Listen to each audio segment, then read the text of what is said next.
Olá, meu nome é Hernandes Assis de Freitas, sou aluno do curso de Letras Português da Universidade de Brasília e como requisito para aprovação na disciplina de Extensão 2, estou confeccionando uma videoaula para alunos do 7º ano do Ensino Fundamental 2, onde o assunto proposto é abordagem de vozes verbais. Então nós vamos começar a analisar esse assunto, que é muito utilizado no ensino fundamental e também na nossa vida diária. Vamos falar que essas vozes verbais, elas se dividem em três: voz ativa, passiva e reflexiva. A voz ativa tem uma estrutura composta de sujeito, verbo e complemento. Já a voz passiva, ela se divide em analítica e sintética. A estrutura da voz analítica é sujeito, verbo, ser, mais particípio e agente da passiva.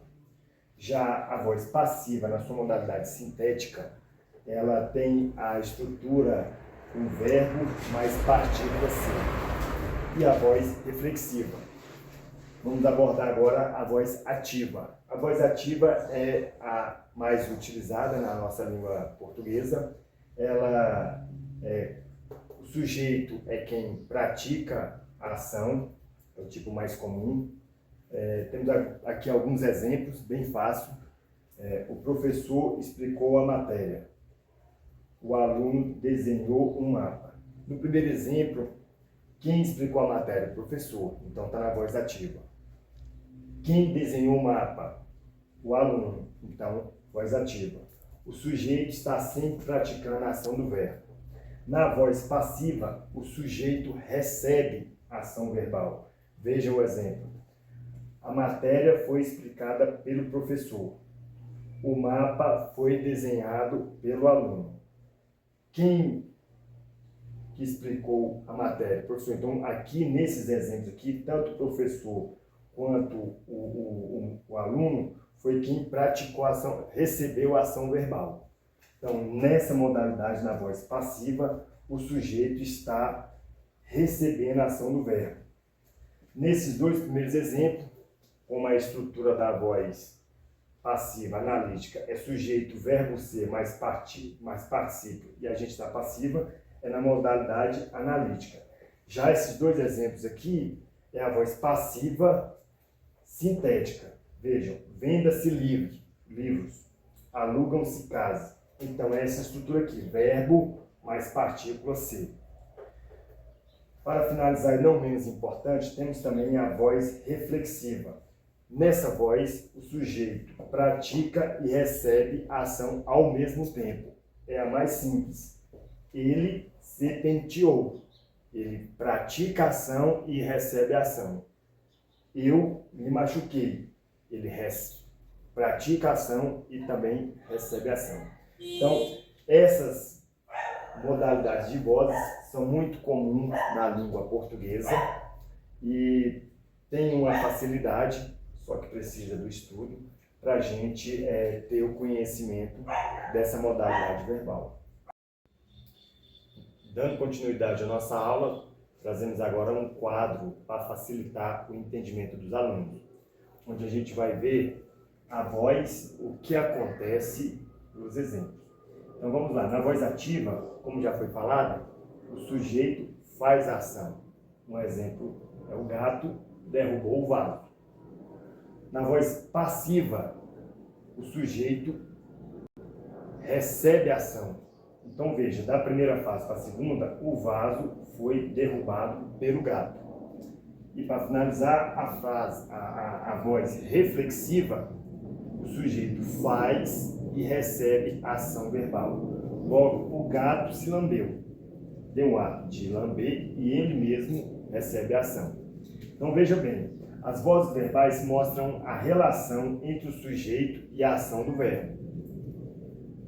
Como já estudado, nós temos três tipos de vozes verbais: ativa, passiva e reflexiva. Conseguimos, como vimos no quadro acima, transformar uma frase ativa em passiva, como foi colocado aqui. E o que o ensino das vozes verbais trazem para nós e para os alunos. Isso é muito importante e útil para interpretar textos, para a produção de textos, escritos e reestruturação de frases.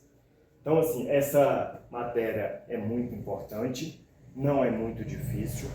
Cabe ao aluno agora rever os conceitos, exemplos práticos do seu dia a dia, e é essa a nossa videoaula. Então, para finalizar o assunto da nossa videoaula, que ela possa ser muito proveitosa para os alunos do 7º ano do Ensino Fundamental 2. Como já foi falado, não é um tema difícil, extremamente fácil, mas requer um estudo por parte de cada aluno. Esse tema é um tema tranquilo, como vocês podem ver, muito utilizado na língua portuguesa, e essa nossa videoaula vai ser colocada no canal do YouTube para que outras pessoas e outros alunos possam ter acesso a esse conhecimento. A par disso, foi feito também uma videoaula em inteligência artificial que acompanha esse vídeo e que também será postada como parte da nossa videoaula. Então, temos essa videoaula exposta por mim, aluno do curso de Letras da Universidade de Brasília, como requisito para aprovação na disciplina de projeto de extensão, e também vai anexo a ela uma videoaula feita com IA. Voz passiva. O conteúdo de voz verbal, ou vozes verbais, é o recurso gramatical que determina a relação entre o verbo e o sujeito da oração. Ele indica se o sujeito é o agente, quem pratica a ação, ou o paciente, quem sofre a ação. Existem 3 vozes verbais no português: voz ativa, voz passiva e voz reflexiva. Voz ativa. O sujeito pratica a ação verbal, sendo o agente. É a forma mais comum. Estrutura básica: sujeito agente mais verbo mais complemento, objeto, de texto. O professor corrigiu as provas. O professor é quem pratica a ação de corrigir. Nós viajaremos nas férias. Nós é quem praticaremos a ação de viajar. Minha irmã comprou a torta. Minha irmã é quem praticou a ação de comprar. Voz passiva. Na voz passiva, o sujeito sofre a ação verbal. O sujeito é o paciente da ação. A voz passiva apresenta 2 formas. Voz passiva analítica é formada pela combinação de um verbo auxiliar, geralmente ser ou estar, e o particípio do verbo principal. O agente da ação, quem a praticou, é expresso pelo agente da passiva, introduzido por preposição, como por ou de. Exemplos: as provas foram corrigidas pelo professor. As provas sofrem a ação. A torta foi comprada pela minha irmã. Voz passiva sintética, ou pronominal, é formada por um verbo na terceira pessoa, singular ou plural, e o pronome se, que atua como partícula passivadora. O agente da ação não é expresso na frase. Exemplos: vendem-se casas. Equivale a casas são vendidas. Alugam-se apartamentos. Voz reflexiva. Na voz reflexiva, o sujeito pratica e sofre a ação verbal simultaneamente. A ação volta para o próprio sujeito. É sempre marcada pelo uso de um pronome oblíquo reflexivo: mi, ti, si, nos, vos. Exemplo: o aluno feriu-se durante a aula. O aluno feriu a si mesmo. Voz reflexiva recíproca ocorre quando o sujeito é composto e a ação é praticada e sofrida mutuamente entre os elementos do sujeito. Exemplo: os irmãos abraçaram-se ao se encontrarem. Um abraçou o outro.